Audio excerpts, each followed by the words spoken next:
Assalamu alaikum students. Today we are going to learn lesson 1.5 zone of Arc.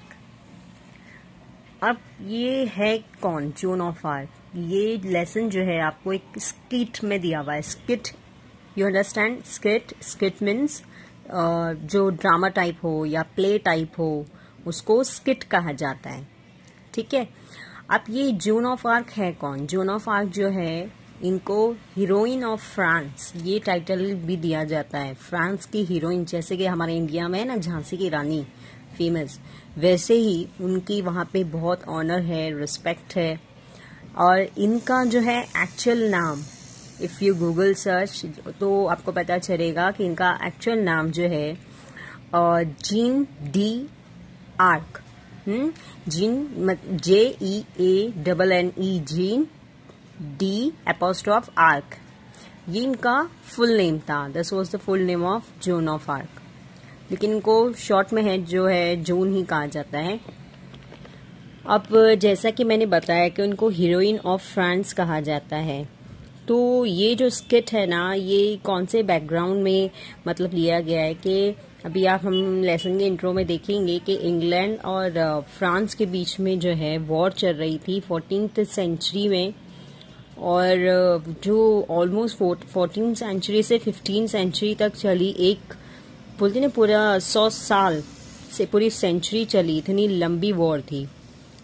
तो ये जो थी zone जो थी लेडी, वो lady I mean she was very young girl. हाँ, तो ये बहुत ही यंग लड़की थी जिनको जो है आप कह सकते हो कि वो फ्रीडम फाइटर थी फ्रांस की तरफ से. और उसी वजह से जो है उनको जो है इंग्लैंड वालों ने जो है एक बार कैप्चर कर लिया था, पकड़ लिया था, अपने यहाँ पे इम्प्रिजन कर लिया था. ठीक है.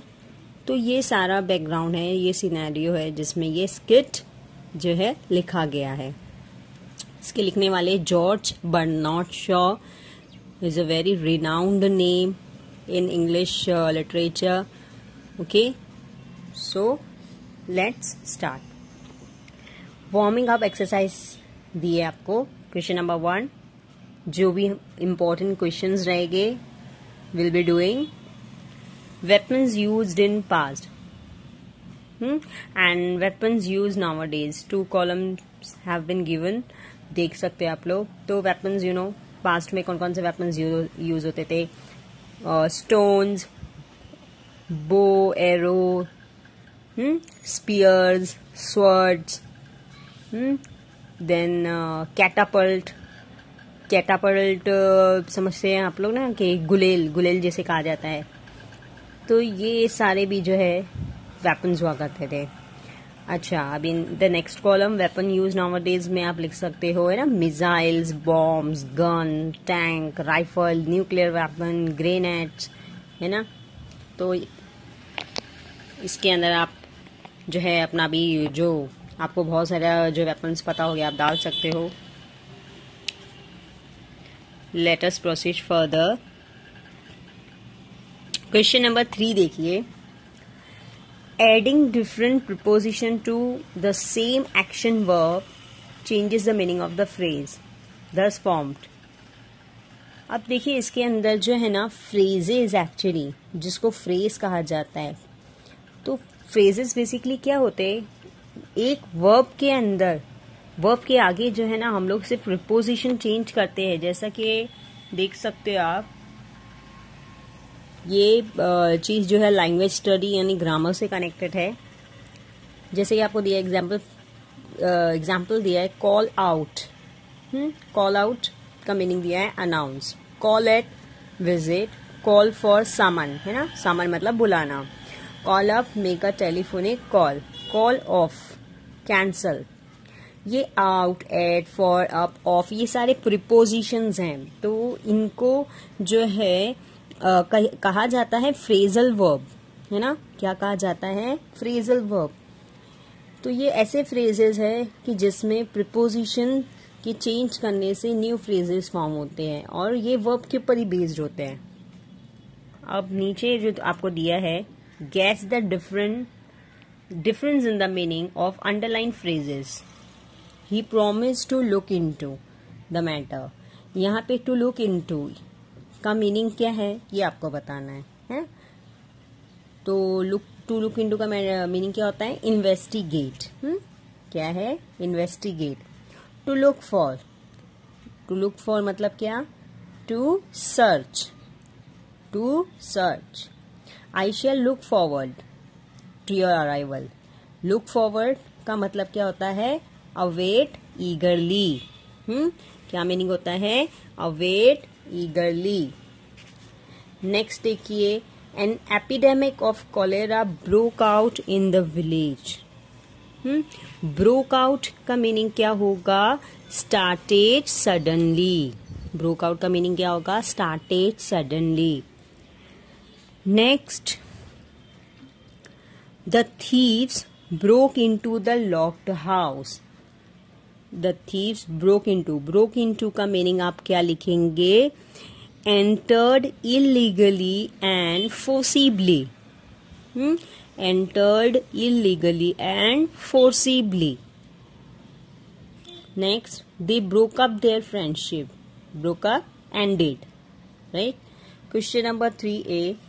You must carry out. Carry out means complete. Please carry on with your work. Carry on, continue. They carried off the trophy in the football matches. Carried off means won. है ना? They won. Carry forward का meaning क्या होता है? Transfer. है ना? Carry forward the remaining balance to the next page मतलब transfer. तो यहाँ पे देखा आप लोगों ने कि यहाँ पे भी वर्ब्स ही दिए थे, उनके आगे प्रीपोजिशन चेंज करने से जो है मीनिंग बदल जाता है. तो यहाँ पे देखिए आपको नीचे हाईलाइट करके दिया है कि ऐसे फ्रेजेस को कहा जाता है phrasal verbs. Now we directly start with the lesson Joan of Arc. तो students, if you want you can write her actual name and please do carry pen और pencil to jot down the meaning और the important points. तो Joan का असली नाम था JEANNE Jeannie D' Ark. Again I repeat, JEANNE Jeannie D' Ark. अब इनके बारे में कुछ और एक्स्ट्रा बता दूं कि इनको जो है ना, मतलब इस लड़की को जो है हेरेटिक HERETIC हेरेटिक जो है कहकर. हेरेटिक क्या होते हैं कि जो लोग जो ट्रेडिशनल क्रिश्चियनिटी है, क्रिश्चियन डॉक्ट्राइन है, उसके खिलाफ जाते हैं, क्रिश्चियनिटी को नहीं मानते हैं, रोमन कैथोलिक चर्चेस के जो है हुक्म की बोलते हैं ना, उनके अगेंस्ट जाते हैं, तो उनको जो है वहाँ पर हेरेटिक कहा जाता था. तो हेरेटिक होने की वजह से, क्योंकि ये भी क्रिश्चियनिटी के अगेंस्ट जाके जो है फ्रांस के लिए लड़ रही थी, तो इनको जो है ना जिंदा जला दिया गया था. इंग्लैंड और फ्रांस के दोनों लोगों ने मिलकर जलाया था. लेकिन करीबन 500 साल बाद जो है इनकी जो है सेक्रीफाइस को और इनकी एफर्ट को एक्नॉलेज किया गया, रिकॉग्नाइज किया गया, और इनको जो है रोमन कैथोलिक सेंट है ना, सेंट का एक दर्जा दिया गया, टाइटल दिया गया. तो ये एक्स्ट्रा इन्फॉर्मेशन थी. ठीक है, now directly start with the lesson. George Bernard Shaw 1856 to 1950 was an Irish playwright and critic. Irish जो आयरलैंड को बिलोंग करे. He wrote more than 60 plays during his lifetime, including major works such as Man and Superman, then Pygmalion and Saint John. He was the leading dramatist of his time. He was awarded the Nobel Prize in Literature in 1925. तो ये George Bernard Shaw का intro था. Let's start. The war fought between England and France from 1337 to 1453। जैसा मैंने कहा ना कि ये 100 साल तक चली वॉर, है ना। अब ये जो 1337 में है तो आपको पता होगा उसको 14th सेंचुरी कंसिडर किया जाता है, और जो 1453 है उसको 15th सेंचुरी कंसिडर किया जाता है। जैसे कि अभी आज हम लोग 2020 सेंचुरी में, लेकिन इसको 21st सेंचुरी कहा जाता है ना। तो ये 14th सेंचुरी से 15th सेंचुरी तक चली। Has come to be known as the 100 Years War। मैंने कहा जैसे कि Joan was a peasant girl, peasant किसान की बेटी ना, in eastern France who led the French army to several victories during this war। जैसा कि मैंने कहा ना कि इंडिया की झांसी की रानी, just like that वो भी वहाँ की जो है लीडर हीरोइन थी। This play begins at the time when all of the northern France and some parts of the southwest were under foreign control, है ना। तो ये कहानी उस वक्त की है जब फ्रांस का मेजर पार्ट जो है फॉरेन कंट्रोल, अब फॉरेन कंट्रोल मतलब इंग्लिश के, ब्रिटिशर्स के कंट्रोल में था, है ना। The English control some parts and the Burgundians control the other. देखिए अभी सिर्फ इंग्लिश नहीं थे बल्कि बर्गेडियंस जर्मन्स को कहा जाता है। Okay, if you want you can write down Burgundians, यहाँ पे किसको कहा जाता है? Germans. The city of New Orleans, one of the few remaining French cities was held by the English। और एक न्यू ऑर्लिन बहुत ही फेमस सिटी है, वो किसके कंट्रोल में थी? ब्रिटिशर्स के, इंग्लिश के कंट्रोल में थी। अब ये जो स्किट बताया जा रहा है कौन से साल का बताया जा रहा है? ये जो ड्रामा बताया जा रहा है ये बताया जा रहा है सीन 1429 का। Captain Robert de Baudricourt, a military officer, is seated at the table. His steward stands facing him. Okay? अब ये कौन है? Captain Robert. अब जैसा कि मैंने बताया कि ये ड्रामा किस वक्त का है? 1429। और लोकेशन कहाँ का है? Eastern France. कहाँ का है? Eastern France. और ये जो सीन है, मतलब ये जो ड्रामा प्ले किया जा रहा है कहाँ पर? एक जो है मिलिट्री कैंप है, उसके अंदर एक छोटा सा रूम है जहाँ पर ये सीन जो है प्ले किया जा रहा है। और यहाँ पर जो मिलिट्री के कैप्टन थे उनका नाम था कैप्टन रॉबर्ट। क्या नाम था? Captain Robert. ओके। और ये जो लड़की थी जोन, उसको जो है इम्प्रिजन किया गया है। और ये लास्ट की लाइन देखिए ब्रैकेट में, his steward stands facing him. Underline the word steward. Steward किसको कहा जाता है? सर्वेंट, नौकर। ठीक है, तो यहाँ पे आपका स्किट स्टार्ट हो रहा है। Robert, I told you to throw the girl out. You have 50 armed soldiers and dozens of strong servants to carry out my order. Are they afraid of her? अब ये रॉबर्ट जो है अपने steward को, मतलब उसका जो खास सर्वेंट था, उसको जो है ऑर्डर दे रहा है कि तुमने अभी तक इस लड़की को जो है यहाँ से फेंक के निकाला क्यों नहीं, है ना। तुम्हारे पास जो है मैंने 50 आर्म्ड सोल्जर्स दिए हुए हैं, है ना। हमारे पास मतलब 50 आर्म्ड सोल्जर्स हैं। आर्म्ड मीन्स जिसके पास हथियार हो, है ना। और कितने सारे जो है दर्जन भर के जो है हमारे पास नौकर है। तो एक छोटा सा काम नहीं कर सकते, ये लड़की को यहाँ से निकाल नहीं सकते। स्टीवर्ड क्या कहता है? No sir, we are afraid of you. अच्छा, तो रॉबर्ट क्या कहता है कि तुम लोग भी इस लड़की से डरते हो क्या? तो वो स्टीवर्ड कहता है कि नहीं, हम नहीं डरते, बल्कि शी पुट्स करेज इन अस, बल्कि उस लड़की ने तो हमको हिम्मत दी है। She really doesn't seem to be afraid of anything, perhaps you could frighten her sir. और क्या कहा उसने कि शायद वो लड़की तो एकदम निडर है, एकदम बेखौफ है, उसको तो किसी चीज का डर नहीं है।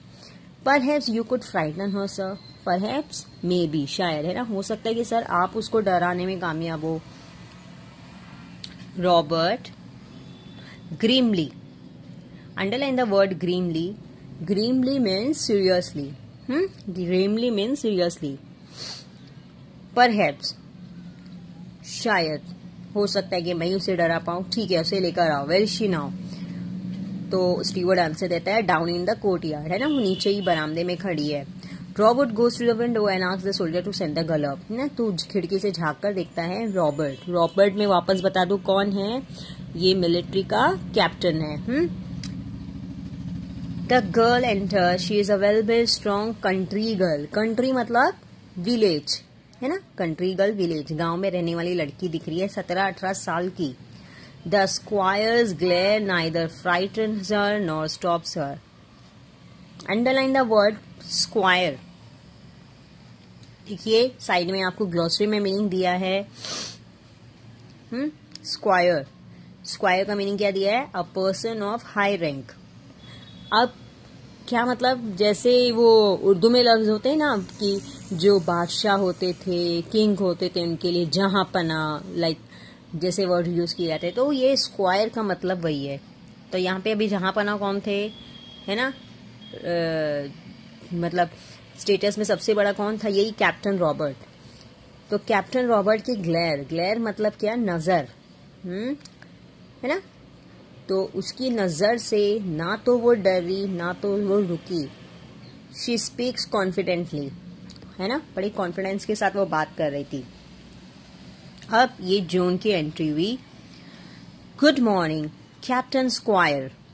अभी हम लोग देख चुके हैं squire. You are to give me a horse and armour and some soldier and send me to the dolphin.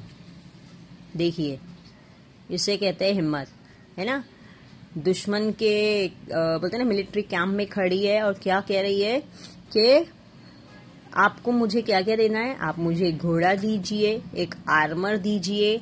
Armour आपको पता होगा ना, जो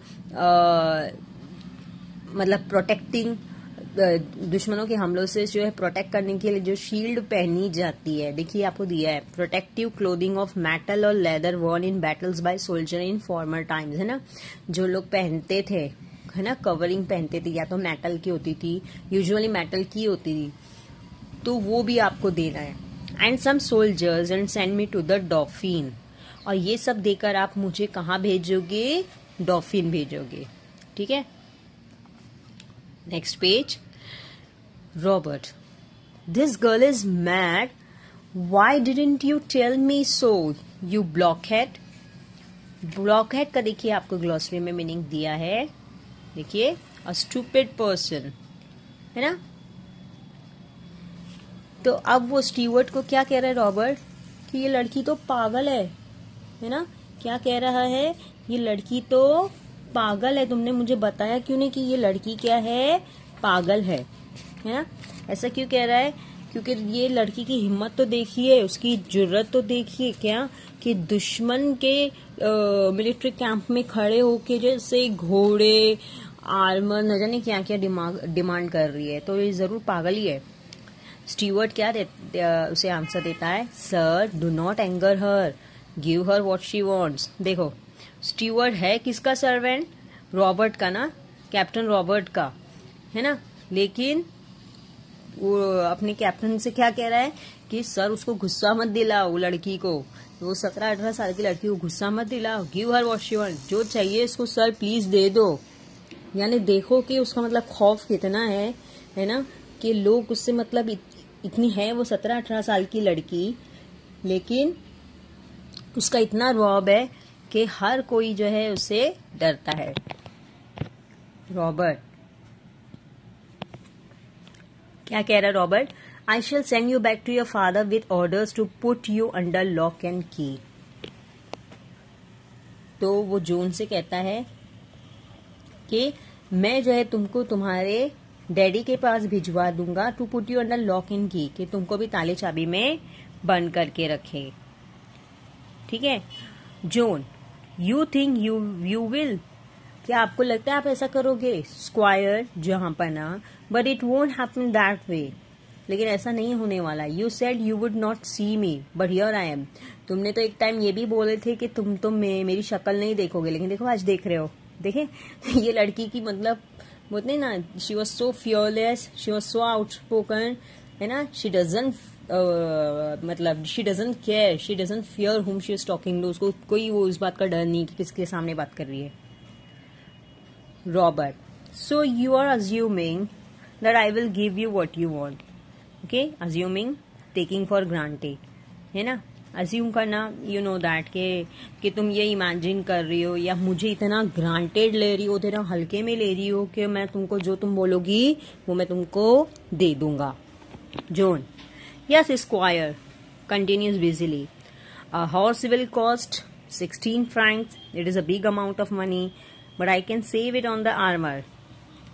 I don't need beautiful armor made to my major. तो क्या बोलती है कि हाँ मेरे को मालूम है कि हॉर्स में थोड़ा ज्यादा खर्चा आएगा, लेकिन मैं थोड़ा एडजस्टमेंट करके चला लूंगी, क्योंकि आप मेरे को एक अलग सा आर्मर बना के मत दो मेरी साइज का.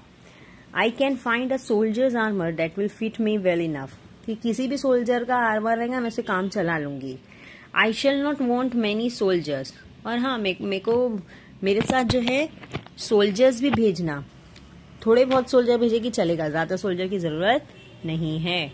The डॉफिन will give me. अब देखिए डॉफिन साइड में आपको दिया है, ठीक है, ग्लॉसरी में. The oldest son of the king of France, है ना. अब जैसा मैंने बताया कि ना फ्रांस को बिलोंग करती थी ना, तो ये जो है फ्रांस के किंग के जो है सबसे बड़े बेटे, उनके पास जाना चाहती थी. क्यों? मदद के लिए. The one who would become the king after his father, है ना, क्योंकि वो जो है वही जो है उसकी मदद कर सकता था. वो बोल रही है कि बस मुझे डॉफिन के पास पहुंचा दीजिए, वो मुझे सारी जो भी है चीजें दे देगा. All I need to free Orleans. Orleans अभी स्टार्टिंग में ही आपने देखा था लेसन के, देखिए, ठीक है. देखिए यहाँ पर दिया हुआ है कि city of new Orleans, one of the few remaining French city was held by English. तो ये जो है इसका अभी फिलहाल मेन मुद्दा क्या था इस लड़की का, कि उसे जो है ऑर्लिन्स को आजाद कराना था. यहाँ थे हम लोग कि उसे किसको आजाद कराना था? ऑर्लिन्स को. रॉबर्ट शॉक होकर, to free Orleans? Joan, simply yes squire. 3 men will be enough for you to send with me. बस आप 3 लोगों को ही मेरे साथ भिजा दीजिए. Polly and Jack have promise to come with me. अब देखिए किस दुश्मन के आर्मी में से उसने 2 लोगों को जो है कन्विंस भी कर लिया है, मनवा भी लिया है कि ये दोनों बंदे भाई मेरे साथ आने के लिए तैयार है. Robert, you mean Monsieur de Poulengey. अब ये जो पॉली कह रही थी किसको कह रही थी? मॉन्जर. देखिए मॉन्जर का मीनिंग आपको साइट में दिया है, फ्रेंच वर्ड फॉर मिस्टर. तो मिस्टर के लिए वो लोग क्या वर्ड यूज कर रहे हैं? मॉन्जर. तो आपका मतलब है मिस्टर पॉलिंजी वो आपके साथ आएंगे? Yes squire, Jack will come willingly. अब मॉन्जर पॉलिंजी तो आएंगे ही आएंगे, उनके साथ में जैक भी आएंगे. He is a very kind gentleman and gives me money to give to the poor. अब देखिए क्या कह रही है कि बहुत ही अच्छे नेक इंसान है दोनों भी, पॉलिंजी भी और जैक भी. और जैक जो है वो तो मुझे पैसा भी देते कि मैं गरीबों में बांटू. I think John Godsave will come and dig the archer and their servants. अब देखिए अंदर के अंदर उसे सब पता है कि कौन कौन से बंदे आने के लिए तैयार है. John of Honecourt and Julian, there will be no trouble for you squire. तो आपको चिंता करने की जरूरत नहीं है, मैंने अपने बंदे खुद ही ढूंढ लिए हैं, ये सारे बंदे मेरे साथ खुद आने के लिए तैयार है. I have arrange it all, you have only to give the order. आप बस कमांड दे दो. Robert to the steward, is this true about Monsieur de Poulengey? क्या ये लड़की जो कह रही है ये सब सच है कि पॉलिंजी उनके उसकी इस लड़की के साथ जाने के लिए तैयार है? Steward eagerly, yes sir. And about Monsieur de Metz too, they both want to go to her, है ना. और उसके बाद क्या कहा कि मेट्स नाम के जो एक शख्स है वो भी उसके साथ जाना चाहते हैं. Robert goes to the window and shouts into the courtyard, send Monsieur de Poulengey to me, will you? तो नीचे आवाज क्या देता है कि फौरन पॉलिंजी को बुलाइए. Okay. He turns to Joan. अब वो जॉन की तरफ मुड़ गया. Get out and wait in the yard. बाहर निकलो और जब तक मैं ना बुलाऊं तब तक बाहर खड़े रहो। Joan smiling brightly at him right squire, जैसा आपका हुक्म हो जहां पर ना। She goes out. Robert to the steward, go with her, stay within call and keep your eye on her. ना रॉबर्ट अब स्टीवर्ड को हुक्म देता है कि इस लड़की पे नजर रखो। I shall have here up again, कि मैं हो सकता है इसको दोबारा वापस यहाँ पर बुलाओ। द स्टीवर्ड रिट्रीट्स हैस्टिली, रिट्रीट होना देखिए, मूव्स अवे इन अ हरी, फौरन जाता है जल्दी जल्दी। एक्चुअली रिट्रीट मतलब पीछे जाने को कहते हैं। हाँ, Bertrand de Poulengey, a French guard, enters, salutes and stands waiting. तो अब ये जिस पोलिंजी का जिक्र कर रही थी, तो वो जो शख्स है वो आ जाते हैं। वो थे किसकी आर्मी में, किसकी मिलिट्री में थे? रॉबर्ट की मिलिट्री में ही थे, लेकिन किसके साथ जाने तैयार थे? जॉन के साथ।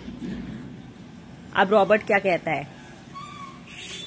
रॉबर्ट अब इससे क्या कह रहा है पोलिंजी से? She says you, Jack and Dick have offered to go with her.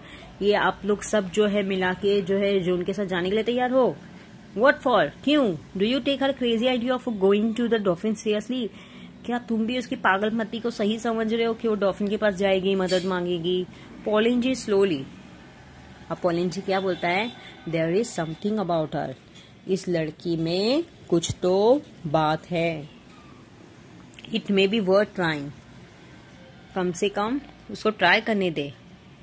Oh come on Polly, you must be out of your mind, तुम भी लगता है पागल हो गए उसकी तरह।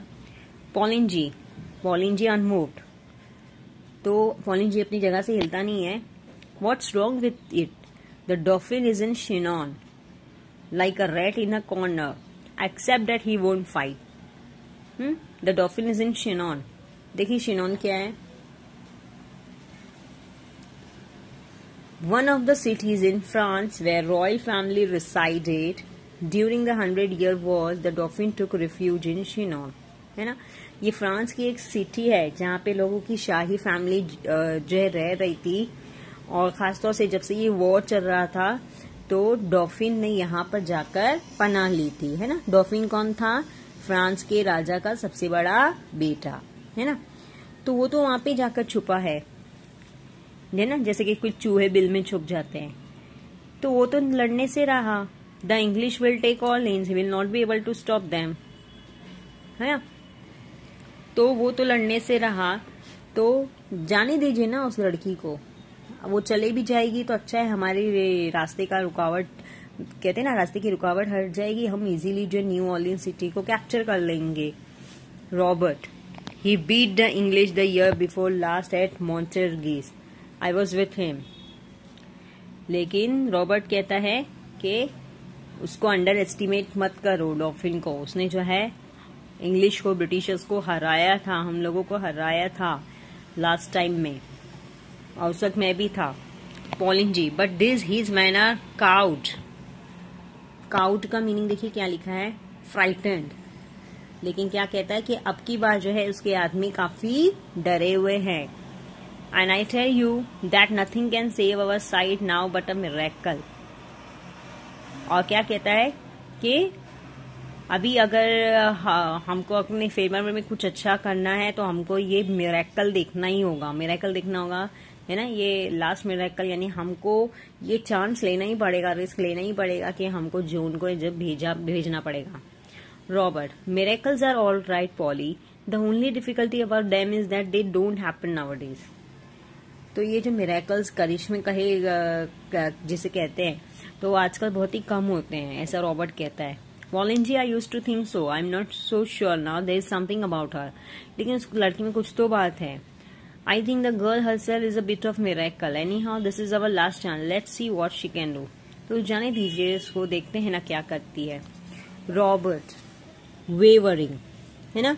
वेवरिंग देखिए ग्लॉसरी में मीनिंग दिया है हेजिटेटिंग, थोड़ा हिचकिचा रहा है। यू रियली थिंक दैट, तुमको सही में लगता है कि इसको भेजना चाहिए? Poulengey, turning, is there anything else left for us to think? और कुछ बचा है हमारे पास सोचने के लिए? Let's take a chance, her words have put fire into me, है ना? पुटिंग अ फायर मतलब इंस्पायर्ड मी या मोटिवेटेड मी, उसके शब्दों ने मुझे बहुत मोटिवेट किया है। चलो उसको जाने देते हैं। रॉबर्ट आखिर जो है पॉलिन जी से बात करते करते हार जाता है और गिव अप कर देता है। You are as mad as she, तुम भी उस लड़की की तरह पागल हो गए हो। ओके, तो पॉलिन जी क्या कह रहे हैं?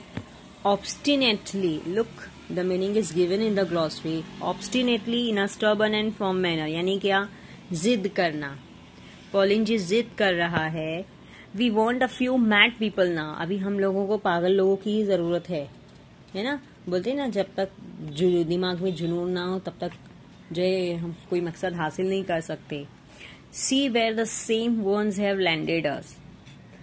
ओके, तो देखो पागल लोगों ने हम लोगों को कहाँ तक पहुंचाए हैं, ऐसा कहता है pollen ji. Robert, I feel like a fool, मुझे तो बहुत ही बेवकूफ़ी नजर आ रही है इस बात में। Still if you feel sure, लेकिन अगर तुमको ऐसा लगता है यकीनन तो देखते हैं। Poulengey, I feel sure enough to take her to Chinon unless you stop me, मैं तो उसको शिनॉन ले जाने के लिए तैयार हूँ, बस ये है कि आप रोके ना।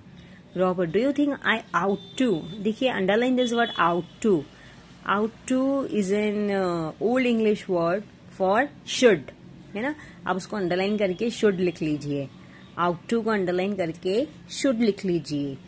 Do you think I should have another talk with her? Poulengey, going to the window. Yes. John, come up. अब पॉलिन जी खुद आवाज देता है। रॉबर्ट ने पहले उसे बाहर भिजा दिया था ना, कहा था कि जब तक मैं नहीं बुलाना नहीं, तो अब पॉलिन जी ने उसे बुला लिया। Poulengey, gravely, gravely underline the word gravely mean seriously. Be seated Joan, Joan बैठ जाओ। Robert, what is your name? Joan, Joan से कह रहा है। They always call me Jenny in Lorraine, here in France I am Joan. मैंने कहा था ना कि वो उसका नाम जो है जीनी था, बट स्पेलिंग वॉज डिफरेंट, मैं आपको बता चुकी हूँ। लेकिन यहाँ पर फ्रांस में लोग मुझे जॉन बुलाते हैं। The soldiers call me the made, और आपके सोल्जर्स तो मेरे को काम वाली बाई बुलाते हैं, है ना? Robert, how old are you? 17, so they tell me, लोग कहते हैं कि मैं 17 साल की हूँ। इट माइट बी 19, हो सकता है 19 की भी हूँ, मुझे नहीं पता, क्योंकि वो टाइम पे तो बर्थ सर्टिफिकेट नहीं थे। I don't remember. Robert, I suppose you think raising a siege, देखिए raising a siege, look into the glossary. Surround from all sides and attack, removing the forces surrounding a place. क्या मतलब हुआ? आसान शब्दों में बोलते ना, घेराव करना। घेराव करना, कोई भी किले का, अभी भी है ना कि अगर कहीं पे कोई क्रिमिनल छुपा हो तो पुलिस घेर लेती है, तो उसे कहते हैं घेराव करना। Raising a siege. Okay, raising a siege is as easy as chasing a cow out of a meadow. You think soldiering is anybody's job? तो तुमको क्या लगता है कि ये घेराव करना, मिलिट्री वालों को लाकर खड़े करना, वो इतना आसान है जैसे गाय बकरियां पालने के जैसा है ना, कि तुम कोई गाय का पीछा कर रहे हो मीडो में ओपन ग्रासी लैंड। कहने का मतलब था उसका कि तुमको लगता है कि सोल्जरिंग हर कोई एरा गेरा कर सकता है। John, I don't think it can be very difficult if God is on your side, कि मुझे नहीं लगता कि कोई भी जो है इंसान सोल्जर नहीं बन सकता, है ना? सोल्जर मतलब क्या कहते हैं उसे, लड़ने वाला ना, लड़ने वाला नहीं बन सकता। अगर अल्लाह ताला आपके फेवर में हो, आपकी साइड हो, तो आप कुछ भी कर सकते हो। Robert, grimly, grimly again, seriously. Have you ever seen English soldier fighting? क्या तुमने कभी अंग्रेजों को, ब्रिटिशर्स को लड़ते देखा है ना? किसको पूछ रहा है? जॉन को, जो कौन है? फ्रेंच है। Have you ever seen them plundering? Plundering मतलब लूटिंग। इंग्लिश सोल्जर को लड़ते देखा है? किस तरह से लूट मार करते हैं लोग, देखो looting, here is the meaning given. Looting, burning, जला देते हैं बस्तियां। Turning the countryside into a desert, अच्छे अच्छे देहातों को, बस्तियों को डेजर्ट में, बंजर रेगिस्तान में चेंज कर देते हैं, तब्दील कर देते हैं. Have you heard no tale stories of that prince who is the devil himself. क्या तुमने उसके राजा के बारे में नहीं सुना, ब्रिटिश का राजा जो खुद एक शैतान है, और of the English king's father, या फिर उसके डैडी के बारे में. जो you do not understand squire, जहां पर ना तुम नहीं समझते. Our soldiers are always beaten because they are fighting only to save their skin. Look, this is a proverb. This is an idiom. ये इडियम है, कहावत है. To save their skin, to save their skin, to save their life. हमारे soldier actually में जब भी लड़ते आए ना आज तक, तो बस अपनी जान बचाने के लिए लड़ते आए हैं. And the shortest way to save your skin is to run away. और सबसे आसान तरीका क्या है अपनी जान बचाने का? भाग जाओ. But I will teach them all to fight for France. लेकिन मैं जाके उनको मोटिवेट करना चाहती हूँ, एनकरेज करना चाहती हूँ कि हमको अपने देश के लिए, फ्रांस के लिए लड़ना है. Then they will drive the soldiers before them like sheep. और उसके बाद जो है वो आपके सोल्जर है ना, कैसे भगाएंगे, जैसे भेड़ बकरियां होती है ना, वैसे भगाएंगे. You and Polly will live to see the day. और मैं दावा करती हूँ कि तुम लोग जिंदा रहोगे वो देखने के लिए. When there will not be a single English soldier on the soil of France. France की सरजमीन से, फ्रांस की मिट्टी से हम एक एक ब्रिटिश सोल्जर का खात्मा कर देंगे. देखिए इस लड़की की हिम्मत, इसकी जुर्रत है ना, कि उनके ब्रिटिशर्स के सामने खड़े होकर ही उनको जो है धमकी दे रही है.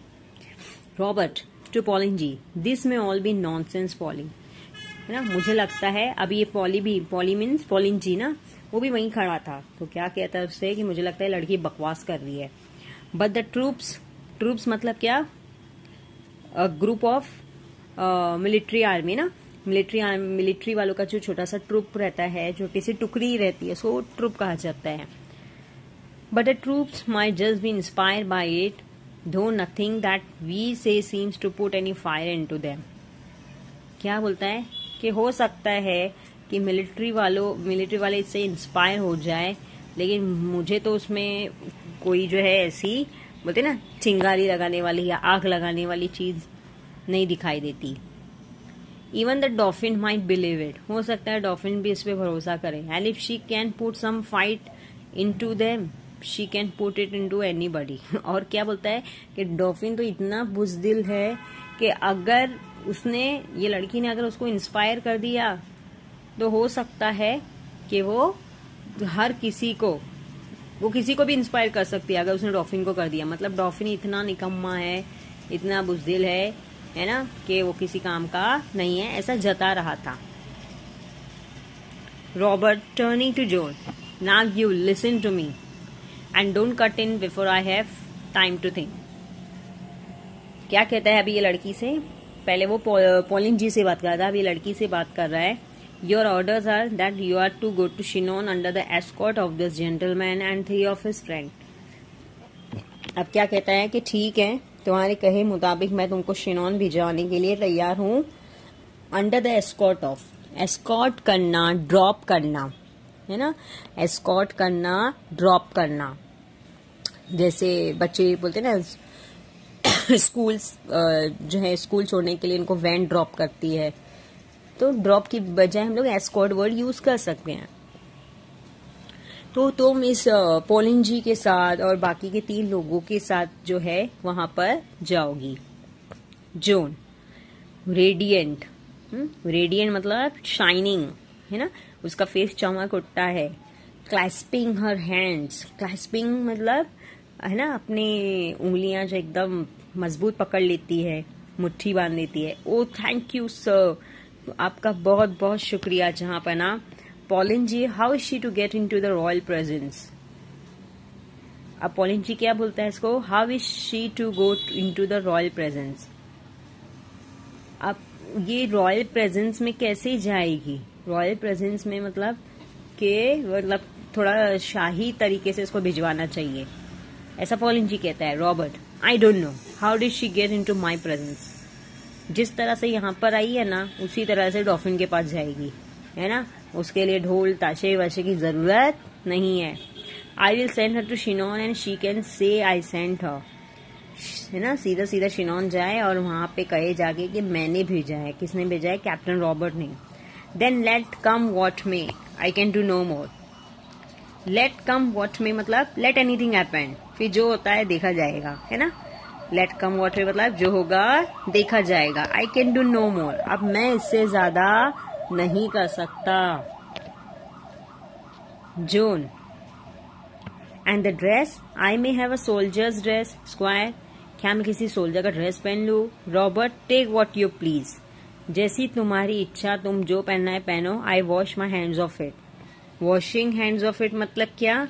Not take any responsibility of for it, मैं इस जिम्मेदारी से बरी हूँ, है ना। मैं इस जिम्मेदारी से बरी हूँ, मैं अपने हाथ ऊपर करता हूँ, तुमको जो पहनना है पहनो।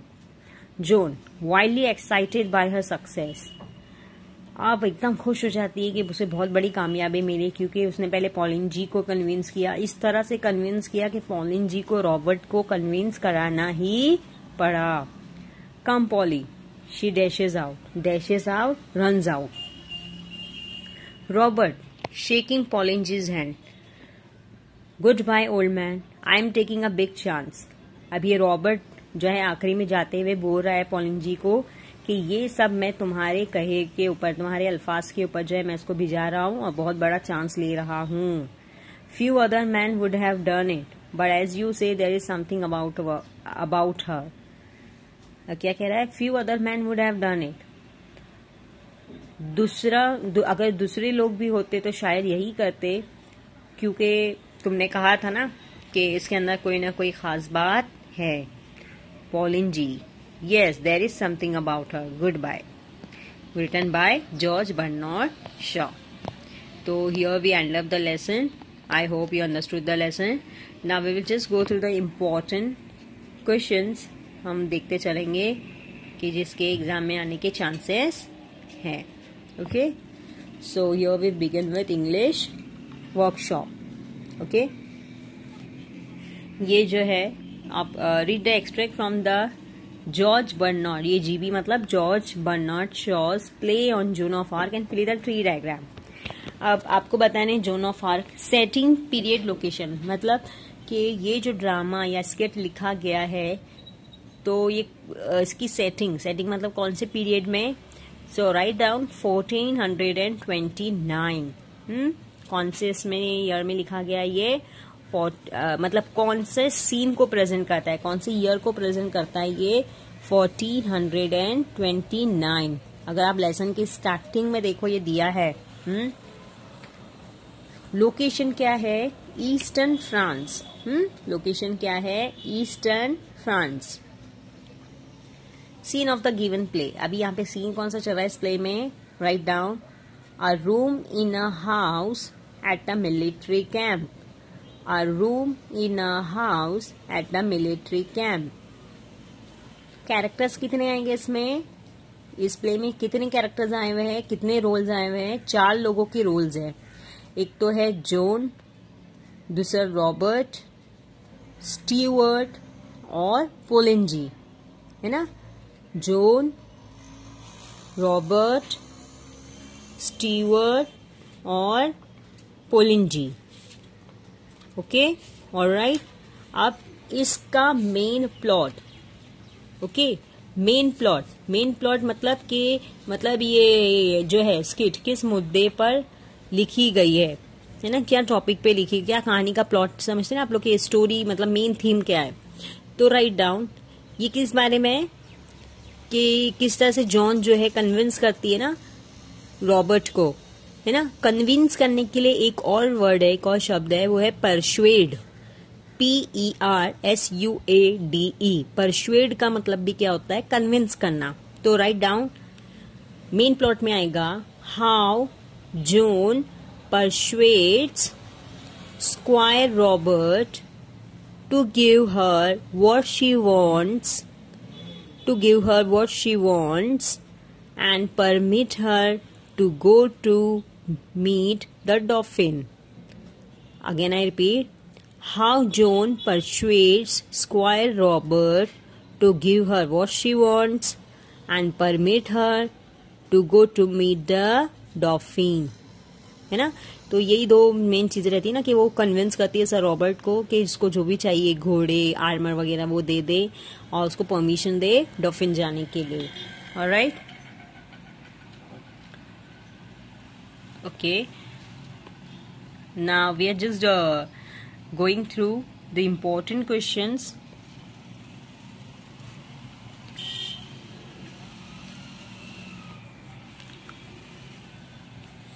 ओके, लुक, ऑल्दो ऐसा नहीं है कि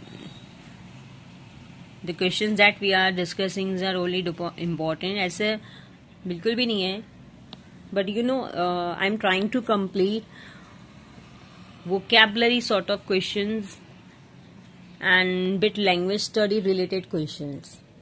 Okay, otherwise rest of the questions it's better you should refer any reference book.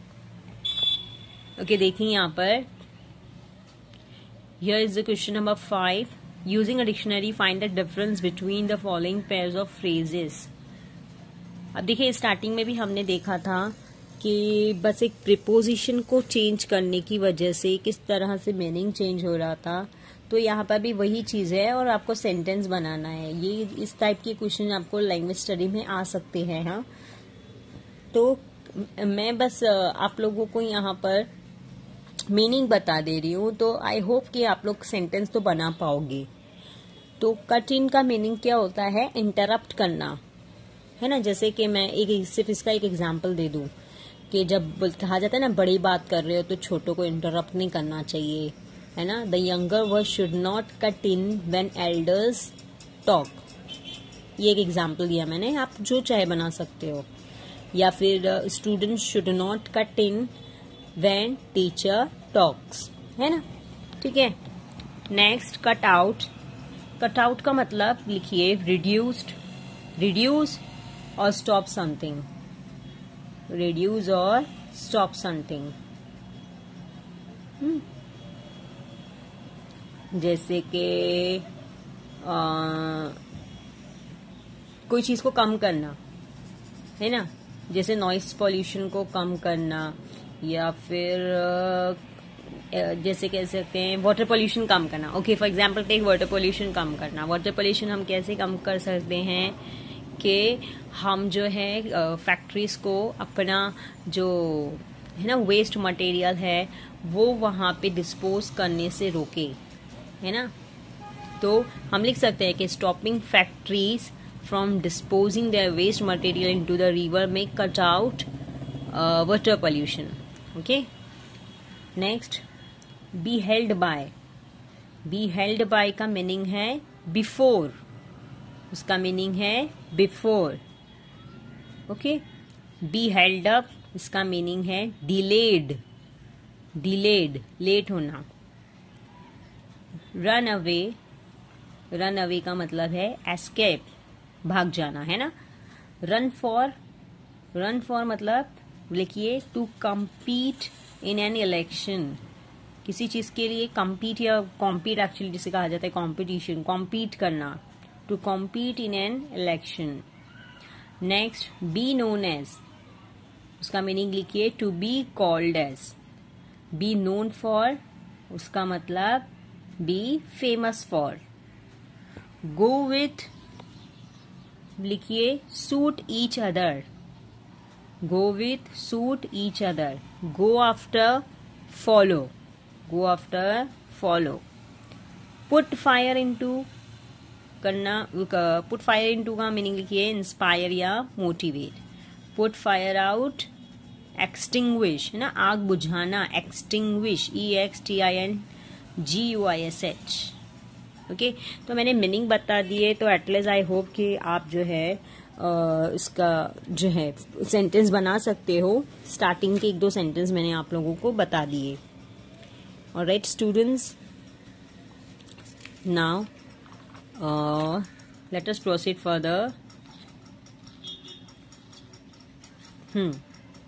Here comes again one important question जो आप लोगों को इफ इन केस अगर पैसेज आता है तो उसका A4 जो ग्रामर टाइप है ना, ग्रामर, उसके अंदर पूछा जा सकता है। ओके, तो आप लोगों को यहाँ पे नेगेटिव सेंटेंस दिए हैं और you have been asked to turn it into affirmative. So carry one pen और pencil, it's very important. Jot down, okay, as I tell you, it's very important. तो नेगेटिव दिया आपको, I am not so sure now, I am not so sure. तो इसका affirmative क्या बन सकता है? I am rather unsure, I am rather unsure, comma now. अब लिसन वेरी केयरफुली कि ग्रामर के जो भी क्वेश्चंस होते हैं ना, उसमें कॉमा की, फुल स्टॉप की, इवन ये सारी मिस्टेक्स भी जो है काउंट होती है. तो यू शुड बी वेयर. तो मैंने आंसर बताया, I am rather unsure, comma now. Next देखिए, he will not be able to stop them. Not be able to को आप हटाकर क्या लिख सकते हो? Be unable to. He will be unable to stop them. Okay? I don't remember. I forget. I can do no more. I can do no more. है ना? Robert कहता है कि मैं इससे ज्यादा नहीं कर सकता. इससे ज्यादा नहीं कर सकता मतलब मैं इतना ही कर सकता हूँ, है ना? तो इतना ही कर सकता हूँ को इंग्लिश में आप क्या कहोगे? I can do only this much. I can do only this much. Okay? Next, sir do not anger her. Sir do not anger her, इसका affirmative write down, sir comma please refrain, REFRAIN, refrain from angering her. Refrain from angering her. Refrain का मतलब बचिए. Refrain का मतलब क्या? बचिए. इस लड़की को गुस्सा करने से बचिए. And the last one, I shall not want many soldier. Zone क्या कहती है कि मुझे ज्यादा सोल्जर की जरूरत नहीं है. ज्यादा सोल्जर की जरूरत नहीं है मतलब मुझे कुछ ही सोल्जर की जरूरत है या मुझे कम सोल्जर की जरूरत है. एक बात याद रखिए कि जब आप नेगेटिव से अफर्मेटिव या अफर्मेटिव से नेगेटिव में जा रहे हो तो ऐसा कोई जो है ना, उसका कोई फंडा नहीं है कि डायरेक्टली आपको अपोजिट वर्ड लेना है ना? या तो एडजेक्टिव का अपोजिट ले लो या वर्ब का. ऐसा नहीं है. आप ना first of all you must try to understand its meaning. आप है ना मीनिंग को समझिए. हिंदी में भले ट्रांसलेट करके देखिए, मीनिंग समझिए. और उसके हिसाब से फिर आपका आंसर होगा. I shall not want many soldier. मुझे ज्यादा सोल्जर नहीं चाहिए मतलब मुझे कम सोल्जर चाहिए. मुझे चंद सोल्जर चाहिए, चंद सोल्जर्स चाहिए. I shall want only a few soldiers. I shall want only a few soldiers. Okay, now the last one, word forms. ठीक है, noun, verb, adjective, adverb. This can also come in either in language study or in A3 activities passages के. तो मैं directly second से start कर रही हूँ. Inspiration, adjective form आएगा इंस्पिरेशनल और एडवर्ब फॉर्म नहीं आएगा. ओके. थर्ड, नाउन फॉर्म आएगा सेफ्टी. वर्ब में कुछ भी नहीं आएगा, put a dash. Adjective safe and adverb आएगा सेफली. नाउन फॉर्म आएगा हार्म और एडजेक्टिव में आएगा हार्मफुल या हार्मलेस. एडवर्ब में आएगा हार्मफुली या हार्मलेसली. ओके. थॉट का वर्ब फॉर्म लिखिए थिंक. एडजेक्टिव फॉर्म लिखिए थॉटफुल और एडवर्ब फॉर्म लिखिए थॉटफुली. नाउन फॉर्म लिखिए ब्राइटनेस. वर्ब फॉर्म लिखिए ब्राइटन. एडजेक्टिव फॉर्म लिखिए bright and the adverb form is given brightly. Courage का वर्ब फॉर्म लिखिए एनकरेज. एडजेक्टिव फॉर्म लिखिए करेजियस. एडवर्ब फॉर्म लिखिए courageously. Okay. And the last one, hastily के लिए noun form आएगा haste, HASTE haste. Verb form आएगा Hesson. Haste के आगे बस एन लगाना है, हैसन, है ना? उसका प्रोनाउंसिएशन डिफरेंट हो जाता है, हैसन. एडजेक्टिव आएगा hasty, HASTY. Okay. That's all about the lesson. Here we end up the lesson. I hope you understood this lesson thoroughly. ठीक है, इसको अच्छे से स्टडी कीजिए. Thanks for the listening.